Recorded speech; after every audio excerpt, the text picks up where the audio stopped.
ബീഹാർ തെരഞ്ഞെടുപ്പിന്റെ ഫലം വരാൻ 2 ദിവസം മാത്രമേ ബാക്കിയുള്ളൂ. അതിനു മുമ്പ് തന്നെ എക്സിറ്റ് പോൾ ഫലങ്ങളെല്ലാം പുറത്തു വന്നു കഴിഞ്ഞു. എക്സിറ്റ് പോൾ ഫലങ്ങളിലൊക്കെ 167 സീറ്റ് വരെ നേടി NDA അധികാരത്തിലെത്തും എന്നുള്ളതാണ്. എല്ലാ എക്സിറ്റ് പോളും NDAക്ക് അനുകൂലമാണ്. മഹാഗഠബന്ധന്റെ വോട്ട് ചോരി അടക്കമുള്ളവ ജനങ്ങളുടെ ഹൃദയത്തിലേക്ക് എത്തിയില്ല എന്ന് തോന്നുന്നുണ്ടോ? വോട്ട് ചോരി എന്നുള്ളത് ജനങ്ങളുടെ ഹൃദയത്തിൽ എത്തിയോ ഇല്ലയോ എന്നറിയണമെങ്കിൽ സ്വാഭാവികമായും തെരഞ്ഞെടുപ്പിൻ്റെ അന്തിമ ഫലം നമ്മൾക്ക് ബോധ്യപ്പെടണം. പിന്നെ ഇന്നത്തെ കാലത്ത് ഈ പ്രത്യേക കാലഘട്ടത്തിൽ തെരഞ്ഞെടുപ്പ് ഫലം BJPക്കും NDAയ്ക്കും അനുകൂലമായിട്ടാണ് വരുന്നതെങ്കിൽ സ്വാഭാവികമായും അവിടെ ഏതൊരാളിൻ്റെ മനസ്സിൽ ഒരു സംശയം വരും, ഇത് അട്ടിമറിച്ചതാണോ എന്നുള്ളത്. അത് വെറുതെ അങ്ങ് വരുന്നതൊന്നുമല്ല. പണ്ടൊന്നും കേന്ദ്രം ഭരിച്ചുകൊണ്ടിരിക്കുന്ന ഒരു പാർട്ടി ബാക്കി സംസ്ഥാനങ്ങളിലൊക്കെ തെരഞ്ഞെടുപ്പിൽ ഭരണത്തിൽ വന്നാൽ ആരും ഒരു പരാതിയും പറയുകയുമായിരുന്നില്ല. ആ പാർട്ടിക്ക് ആളുകൾ വോട്ട് ചെയ്തു ജയിച്ചു. ഇന്നിപ്പോൾ അങ്ങനെയല്ല. ജയിച്ചു എന്നുള്ളതിനെ അംഗീകരിച്ചില്ലെങ്കിലും തെരഞ്ഞെടുപ്പ് കമ്മീഷൻ അംഗീകരിച്ചാൽ പിന്നെ ജനങ്ങളുടെ അംഗീകാരമൊന്നും വേണ്ട. പക്ഷെ അത് ശരിയായ മര്യാദയ്ക്കുള്ള ജയമാണോ എന്ന് ചോദിച്ചു കഴിഞ്ഞാൽ പകുതി കൂടുതൽ ആൾക്കാരുടെ മനസ്സിലും സംശയമുണ്ട്, ഇപ്പോഴും ഉണ്ട്. അപ്പം ചോദിക്കും, കോൺഗ്രസ് ജയിക്കുമ്പോൾ അതുണ്ടാവേണ്ട കാര്യമില്ല. കാരണം എതിർ പാർട്ടിയെ ജയിപ്പിക്കാൻ വേണ്ടി കൃത്രിമം കാണിക്കുമെന്ന് ലോകത്ത് തലയ്ക്ക് സ്ഥിരതയുള്ള ഒരാൾ സംശയിക്കില്ലല്ലോ. അപ്പം അതല്ല വിഷയം. അതൊരു മറുചോദ്യമായിട്ട് ചോദിക്കാം എന്നുള്ളതല്ലാതെ അതല്ല വിഷയം.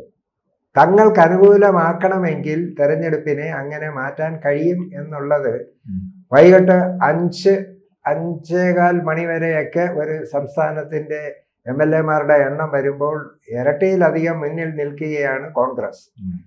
ഇടയ്ക്ക് ഒരു 15 മിനിറ്റ് നേരത്തേക്ക് വോട്ടെണ്ണൽ നിർത്തിവെക്കുന്നു. എന്താ കാര്യമെന്ന് അറിഞ്ഞുകൂടാ. വോട്ടെണ്ണൽ താൽക്കാലികമായി നിർത്തിവെച്ചിരിക്കുന്നു. അരമണിക്കൂർ കഴിഞ്ഞപ്പോൾ വീണ്ടും പുനരാരംഭിച്ചിരിക്കുന്നു. ജയിച്ചവൻ തോറ്റു, തോറ്റവൻ ജയിച്ചു. എന്താണിത്? നമ്മുടെ രാജ്യത്താണ് ഇത് സംഭവിക്കുന്നത് എന്നുള്ളതാണ് ഏറെ ദുഃഖകരം. മറ്റു പലയിടത്തും ഇത് സംഭവിച്ചാൽ അതൊന്നും ഒരു വാർത്തയല്ല. അപ്പൊ ഈ വോട്ട് ചോരി, ആ വോട്ട് ചോരി ആരൊക്കെ എന്തൊക്കെ പറഞ്ഞാലും ഇപ്പം BJP അനുകൂലിക്കുന്ന തീവ്രവാദികൾക്ക് എന്ത് പേര് വേണമെങ്കിലും നമ്മളെ വേണമെങ്കിൽ ഈ സന്ദർഭത്തിൽ വിളിക്കാം, വിവരദോഷം പറയുന്നെന്നും ഒക്കെ വേണമെങ്കിൽ പറയാം. പക്ഷെ ഒരു കാര്യം ഉറപ്പാണ്, ബ്രസീലിലെ ഒരു മോഡലിൻ്റെ ചിത്രം ഇന്ത്യയിലെ തെരഞ്ഞെടുപ്പ് കമ്മീഷന്റെ വോട്ടർ പട്ടികയിൽ 100 അടുത്ത് വന്നു എന്നുള്ളതൊരു യാഥാർത്ഥ്യമാണോ? അതോ തെരഞ്ഞെടുപ്പ് കമ്മീഷന്റെ ഔദ്യോഗിക വോട്ടർ പട്ടികയിൽ ഈ ചിത്രവും ഈ പേരും ഇല്ല? പേര് പലതാണ്, ആ ചിത്രം ഇല്ല എന്ന് പറയാൻ പറ്റുമോ? ആ ചിത്രം കണ്ടിട്ട് അതിൻ്റെ ഉടമസ്ഥ ലാരിസ പറഞ്ഞല്ലോ, ഇത് എൻ്റെ ചിത്രം തന്നെയാണ്. പക്ഷെ എൻ്റെ ചിത്രം എങ്ങനെ ഈ ബീഹാറിൽ കിട്ടി എന്ന് ചോദിച്ചാൽ അതാണ് ഗ്ലോബൽ വില്ലേജ്. ആരുടേത് എവിടെയും കിട്ടും. അപ്പൊ അതുവരെ എടുത്ത് ദുരുപയോഗം ചെയ്തിരിക്കുന്നു. ആര് ദുരുപയോഗം ചെയ്തു, ആര് വോട്ട് ചെയ്തു? ഇപ്പം സംഖ്യകൾക്ക് ചോദിക്കാവുന്ന ഒരു ചോദ്യമുണ്ട്, ഈ ലാരിസ ഇവിടെ വന്ന് 100 വോട്ട് ചെയ്തോ? വേറെ ഒരിക്കൽ ചോദിച്ച ഒരു ചോദ്യം, ഒരാളുടെ വോട്ട് 200 ചില്ലുവാനും സ്ഥാനത്തുണ്ട്.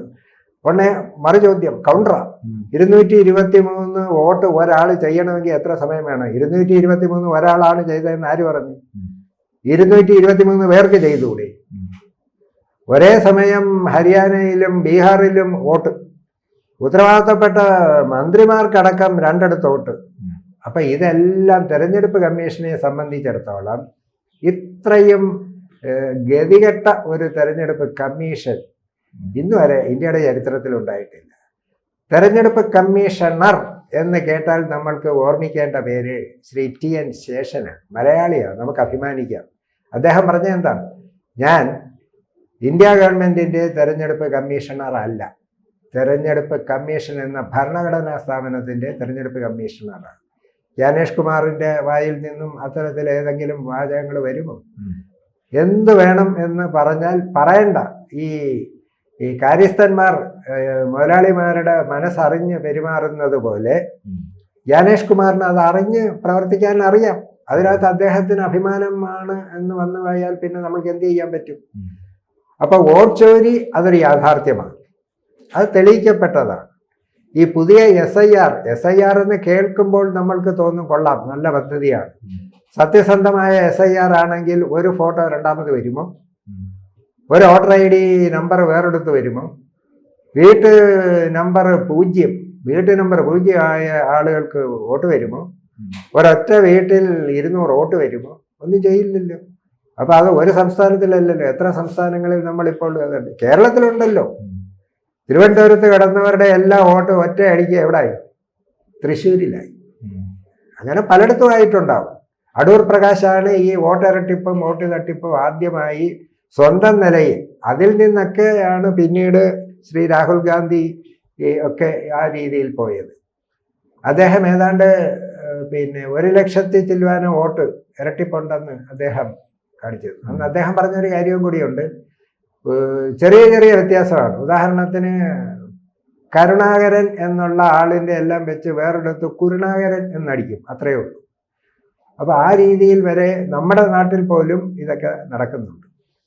അപ്പോൾ ഞാൻ പറഞ്ഞത് ഈ എക്സിറ്റ് പോൾ ഫലങ്ങൾ എന്ന് പറയപ്പെടുന്ന ആധികാരികത ഇല്ല എന്നാണ് പറഞ്ഞിരുന്നത്. എക്സിറ്റ് പോൾ ഫലങ്ങൾ ഇപ്പോൾ അതിൻ്റെ അടിസ്ഥാനത്തിലാണ് പലപ്പോഴും നമുക്കറിയാം. കഴിഞ്ഞ വട്ടമൊക്കെ അതുപോലെ തന്നെയായിരുന്നു. എക്സിറ്റ് പോൾ ഫലങ്ങൾ ലോക്സഭാ തെരഞ്ഞെടുപ്പിൽ BJPക്ക് അനുകൂലമായിരുന്നു. അതിന് മുൻപും അങ്ങനെ തന്നെയായിരുന്നു. ഇപ്പോൾ നടന്ന തെരഞ്ഞെടുപ്പിലും അങ്ങനെ തന്നെയായിരുന്നു. പക്ഷെ ഞാൻ പറഞ്ഞു വരുന്നത് BJPക്ക് അനുകൂലമാകുന്ന തരത്തിലേക്ക് എല്ലാ തെരഞ്ഞെടുപ്പുകളും എത്തുന്നു, എല്ലാ എക്സിറ്റ് പോൾ ഫലങ്ങളും എത്തുന്നു. അതിനകത്തെ അട്ടിമറിയാണ് ഞാൻ ചോദിക്കുക. അങ്ങനെ അട്ടിമറിയാണോ അതോ ജനാധിപത്യത്തെ ഇവിടെ കശാപ്പ് ചെയ്യുകയാണ്? ഈ ശ്രീ ഗോകുമാർ പറഞ്ഞു എല്ലാ തെരഞ്ഞെടുപ്പുകളിലും BJPക്ക് എക്സിറ്റ് പോൾ എല്ലാത്തിലും മുന്നിലുണ്ട്. ഹരിയാനയിലോ? അതെ, ഹരിയാന നിയമസഭയിലെ എല്ലാ എക്സിറ്റ് പോളുകളും ആയിക്കോട്ടെ, എക്സിറ്റ് പോൾ ഫലങ്ങൾ കോൺഗ്രസിന് അനുകൂലമായി. അതിനുശേഷം അവിടെ സംഭവിച്ചത് മറ്റൊന്നാണല്ലോ. എന്നിട്ട് അവസാനം എന്തായി? അപ്പോൾ എക്സിറ്റ് പോൾ എന്നൊക്കെ പറയുന്നതിന് ഒരു വിശ്വാസ്യത ഉണ്ടായിരുന്ന ഒരു കാലമുണ്ട്. ശ്രീ പ്രണയ് റോയ്, ആ പേരൊക്കെ നമുക്ക് ഇന്ന് ഓർമ്മ നിൽക്കുന്ന, കാണാൻ പഠിക്കുന്നതല്ല, നമ്മുടെ മനസ്സിൽ പതിഞ്ഞ പേരാണ്. സത്യസന്ധമായി അന്നൊക്കെ പ്രവചിക്കുമായിരുന്നു. 2 കാര്യങ്ങൾ അതിന് സഹായകരമായിട്ടുണ്ട്. ഒന്ന്, കൃത്യമായി അദ്ദേഹം നിഷ്പക്ഷമായി അത് നടത്തി. മറ്റൊന്ന്, അദ്ദേഹത്തോട് പ്രതികരിച്ച ജനങ്ങളും സത്യസന്ധത പുലർത്തി. ഇവിടെ ഇപ്പോൾ വോട്ട് ചെയ്യുന്നത് ആർക്കാണെങ്കിലും പരസ്യമായി ഒരു സർവേയിൽ ചോദിക്കുമ്പോൾ ഭരിക്കുന്ന പാർട്ടിയുടെ പേര് അങ്ങ് പറഞ്ഞാൽ മതിയല്ലോ. എന്തിനുമെതിരെ ഈ പ്രതിപക്ഷത്ത് ഇരിക്കുന്നവരാണ് വോട്ട് ചെയ്തു എന്ന് പറഞ്ഞ് എതിർപ്പ് വരുത്തുന്നതാണ്. അങ്ങനെയും ഉണ്ട്. അതുകൊണ്ട് ഇതിൻ്റെ ഒരു പൂർണ്ണ വിശ്വസനീയത നമ്മൾക്ക് പൂർണ്ണമായും വിശ്വാസത്തിൽ എടുക്കാൻ കഴിയില്ല. ഇനി അതായിക്കോട്ടെ, ഇനി അങ്ങനെയല്ല തെരഞ്ഞെടുപ്പിൽ കൂടുതൽ സീറ്റ് നേടി അധികാരത്തിലേക്ക് എത്തപ്പെടുന്ന ഒരു രാഷ്ട്രീയ പാർട്ടി, ഇപ്പോൾ RJD ആണെങ്കിലും കോൺഗ്രസ് ആണെങ്കിലും അങ്ങനെ വന്നതെന്ന് തന്നെ വയ്ക്കുക. പക്ഷെ നിങ്ങൾക്ക് ഭരിക്കാൻ പറ്റില്ല. അല്ല, അത് മറ്റൊരു ദുരവസ്ഥയാണ്. അതിനെ ദുരവസ്ഥ തന്നെ നമുക്ക് പറയാൻ പറ്റും. അതായത് ഈ സത്യസന്ധമായി ഒരാൾ ഒരു വിവാഹം കഴിച്ച് നല്ല കുടുംബജീവിതമായിട്ട് പോകുമ്പോൾ മറ്റൊരാൾ ബലം പ്രയോഗിച്ച് ഈ ആളിൻ്റെ ഭാര്യയെ തട്ടിക്കൊണ്ടു പോയാൽ ഈ ആളിനെ കുറ്റം പറഞ്ഞിട്ട് വല്ല കാര്യമുണ്ട്? അത് ബലപ്രയോഗത്തിലൂടെ കൊണ്ടുപോകുന്നതാണ്. അപ്പൊ ആ ബലപ്രയോഗത്തെ അതിജീവിച്ചൂടെ എന്നൊക്കെ ചോദിച്ചാൽ എല്ലാ ബലപ്രയോഗങ്ങളെ ഒന്നും അതിജീവിക്കാൻ ചിലപ്പം പറ്റുകയില്ല. അതുപോലെ ജയിക്കുന്ന കുറെ പേരെ മറികണ്ടം ചാടിക്കാനും മുന്നണി മാറ്റുന്നതിനും ഒക്കെ കേന്ദ്രം എന്ന് പറയുന്ന ഒരു ഭരണം അതിൻ്റെ അധികാരങ്ങളെടുത്ത് വിനിയോഗിക്കാം. അത് ആർക്കും ചെയ്യാം. അത് ചെയ്യുന്നത് മര്യാദയാണോ അല്ലയോ എന്നുള്ളതാണ് വിഷയം. ഇവിടെ ഇപ്പോൾ ഈ തെരഞ്ഞെടുപ്പ് എന്ന് പറയുന്ന ഒരു സംവിധാനം തന്നെ വന്നത് എന്നോട്ടാണ്. ജവഹർലാൽ നെഹ്റു ആദ്യം പ്രധാനമന്ത്രിയാകുമ്പോൾ തെരഞ്ഞെടുപ്പ് കമ്മീഷൻ ഇല്ല. 47-ൽ പ്രധാനമന്ത്രിയാകുമ്പോൾ 50-ൽ ഇന്ത്യൻ ഭരണഘടന തെരഞ്ഞെടുപ്പ് കമ്മീഷനെ ഒരു ഭരണഘടനാ സ്ഥാപനമായി പ്രഖ്യാപിച്ച് ഇതിനുശേഷം 52-ലാണല്ലോ ആദ്യത്തെ തെരഞ്ഞെടുപ്പ്. അതെ, ആ സമയത്ത് ശ്രീ AK ഗോപാലൻ അടക്കമുള്ള അന്നത്തെ പ്രതിപക്ഷ നേതാവെന്ന സ്ഥാനമില്ലെങ്കിലും അദ്ദേഹം കൽപ്പിച്ചു കൊടുത്ത ആ സ്ഥാനം, അദ്ദേഹം ഉൾപ്പെടെ അന്ന് ചോദിച്ചത് എന്തിനാ ഖജനാവിൽ നിന്നും പണം ചെലവാക്കി തെരഞ്ഞെടുപ്പ് നടത്തുന്നത്? എങ്ങനെ തെരഞ്ഞെടുപ്പ് നടത്തിയാലും നിങ്ങളല്ലേ ജയിക്കൂ, പിന്നെ എന്തിനാ ഈ പാഴ്പണി എന്ന് ചോദിച്ചപ്പോൾ അദ്ദേഹം പറഞ്ഞ മറുപടി നമുക്ക് മറക്കാൻ പറ്റുമോ? അത് വേണ്ട, ഞങ്ങളാണെങ്കിൽ ഞങ്ങൾ, നിങ്ങളാണെങ്കിൽ നിങ്ങൾ. 5 വർഷത്തിലൊരിക്കൽ എല്ലാ പൗരനും ജീവിച്ചിരിക്കുന്ന ഒന്ന് ആലോചിച്ച് നോക്കും. നമ്മളുടെയൊക്കെ ഒരു അഭിമാനം എന്താ? 5 വർഷത്തിലൊരിക്കൽ നമ്മളെ തിരക്കി വരും, നമ്മളുടെ വോട്ടിന് വിലയുണ്ട്. അങ്ങനെ ഒരു തെരഞ്ഞെടുപ്പ് കൊണ്ടുവച്ചിട്ടല്ലേ, അത് സത്യസന്ധമായി നടക്കണ്ടേ? അതെ, അവിടെയാണ് നമ്മളുടെ ഇത് നടക്കുന്നില്ല എന്നുള്ളതാണ് ഇപ്പോഴത്തെ അവസ്ഥ. ദുരവസ്ഥ എന്നുള്ളതാണ്. നടക്കുന്നില്ല എന്നുള്ളത് ആരാണ് സമ്മതിക്കാത്ത? എല്ലാവരും സമ്മതിക്കുന്നു. അല്ല, ഈ ഇപ്പോഴത്തെ ഒരു സ്ഥിതിവിശേഷത്തിൽ കൂടുതൽ സീറ്റ് നേടിയാൽ പോലും അധികാരത്തിലെത്താൻ കഴിയാതെ വരുന്ന തരത്തിലേക്ക് BJP അവരെ കൂടുതൽ സീറ്റ് കിട്ടുന്നവരെ പിളർത്തി ഒരു സംവിധാനം ഉണ്ടാക്കി അവിടെ ഭരണം പിടിക്കുകയാണ് ചെയ്യപ്പെടുന്നത്. ഇതൊക്കെ ഒരു ജനാധിപത്യ സംവിധാനത്തിന് ശരിയാണെന്ന് തോന്നുന്നു. ഇനി മറ്റൊരു കാര്യം എന്ന് പറഞ്ഞാൽ വളരെ ശ്രദ്ധേയമായിട്ടൊരു കാര്യം, ഒരിടത്തെ ഭൂരിപക്ഷമാണല്ലോ കാര്യങ്ങൾ തീരുമാനിക്കുന്നത്. അങ്ങനെയാണെങ്കിൽ ഇന്ത്യയിൽ 100% വോട്ട് നടക്കാറില്ല. 70 75 ആണ് കൂടുതൽ കണ്ടിട്ടുള്ള 80 81. പക്ഷെ അത് പല പ്രാദേശിക മേഖലകളിലാണ്. എങ്കിൽ കൂടിയും ഒരു 70-72% വോട്ട് നടക്കാറില്ല. ഇല്ല. അങ്ങനെ നടക്കുന്ന വോട്ടുകളിൽ 38% വോട്ട് ലഭിക്കുന്നവരാണ് ഇവിടെ ഭരിക്കുന്നത്. സത്യത്തിൽ അപ്പോൾ 62% പേർ എതിരല്ലേ? അതെ. എന്നിട്ടും ഭൂരിപക്ഷമാണെന്ന് പറയുന്നത് എന്തുകൊണ്ടാണ്? അത് ഈ ഒന്നിച്ച് നിൽക്കാത്തതുകൊണ്ട്. അതിൻ്റെ ഒരു സിമ്പിളായിട്ടുള്ള ഒരു ഉദാഹരണം ഞാൻ പറയാം. ഒരു കോളേജ് ഹോസ്റ്റലിൽ 100 കുട്ടികളുണ്ട്. ഇവരുടെക്ക് മാട്രൺ ചോദിക്കുകയാണ്, നിങ്ങൾക്ക് പ്രഭാത ഭക്ഷണമായിട്ട് എന്ത് വേണം? ഒറ്റയ്ക്കൊറ്റയ്ക്കാണ് ഓരോരുത്തരുടെയൊക്കെ ചോദിക്കുന്നത്. അപ്പോൾ കുറച്ച് പേര്, ഒരു 20 പേര് ഇഡ്ഡലി വേണം, ഒരു 19 പേര് ചപ്പാത്തി വേണം. ഇങ്ങനെ വന്നു. അവസാനം ഈ ഒരു വോട്ടിൻ്റെ ഭൂരിപക്ഷത്തിൽ ഇഡ്ഡലി വന്നു. ബാക്കി 80% പേർക്ക് ഈ ഇഡ്ഡലി ഇഷ്ടമില്ല. അത് കഴിക്കേണ്ടി വന്നു. പക്ഷേ കഴിക്കേണ്ടി വന്നു. ഇതേപോലെയാണ് രാഷ്ട്രീയത്തിലും. BJPക്ക് എഗൻസ്റ്റാണ് 62% പേർ. പക്ഷേ 38% വോട്ട് കിട്ടിയ BJP കേരളം, ഇന്ത്യ ഭരിക്കുന്നു. ബാക്കിയുള്ളവർ വിഘടിച്ചു നിന്നു. അവിടെയാണ് വിഷയം. അപ്പോൾ അല്ലെങ്കിൽ നമ്മുടെ ജനാധിപത്യത്തിൽ 50%-ൽ കൂടുതൽ വോട്ട് പോൾ ചെയ്തതിൻ്റെ 50% എന്നുള്ളത് പോട്ടെ, ഒരു 40%-എങ്കിലും വോട്ട് കിട്ടിയാൽ മാത്രമേ ആ ഇലക്ഷൻ സാധുവാകൂ, ഇല്ലെങ്കിൽ അസാധുവാകൂ എന്നുള്ളൊരു വ്യവസ്ഥ കൊണ്ടുവെക്കട്ടെ. അങ്ങനെ കൊണ്ടുവെക്കുമ്പോഴാണ് കുറച്ചുകൂടി ജനാധിപത്യം. പക്ഷെ അത് വലിയ ബുദ്ധിമുട്ടാണ്. 100% വരുന്ന ജനവും വോട്ട് ചെയ്യണം, അല്ലെങ്കിൽ എല്ലാ പൗരന്മാരും വോട്ട് ചെയ്യേണ്ടതാണ്. വോട്ട് ചെയ്തില്ലെങ്കിൽ ശിക്ഷ ഉള്ള രാജ്യമുണ്ട്, അത് വേണ്ടി വരും. പക്ഷെ അവിടെ വേണ്ടി വരുന്നെന്ന് പറഞ്ഞാല് അവിടെ ഒരാൾക്ക് ഒരു വോട്ടേ കാണും. ഇവിടെ 100% വോട്ട് നടന്നില്ലെങ്കിൽ ജയിലിൽ പോകേണ്ടി വരണമെന്ന് പറഞ്ഞാൽ ജയിലിൽ പോകാൻ ആളെ കിട്ടത്തില്ല. കാരണം 100 പേരുടെ വോട്ട് ഒറ്റ ഫോട്ടോയിലാണ്. 99 പേരെ നമ്മൾ എങ്ങനെ പിടിച്ചകത്തിടും?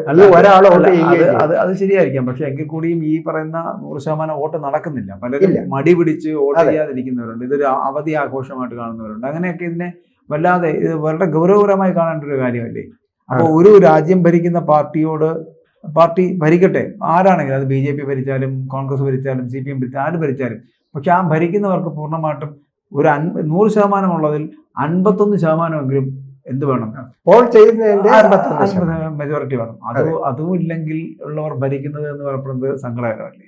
ഈ മലയാളത്തിൽ തമ്മിൽ ഭേദം തൊമ്മൻ എന്നൊക്കെ നമ്മൾ പറയുമല്ലോ.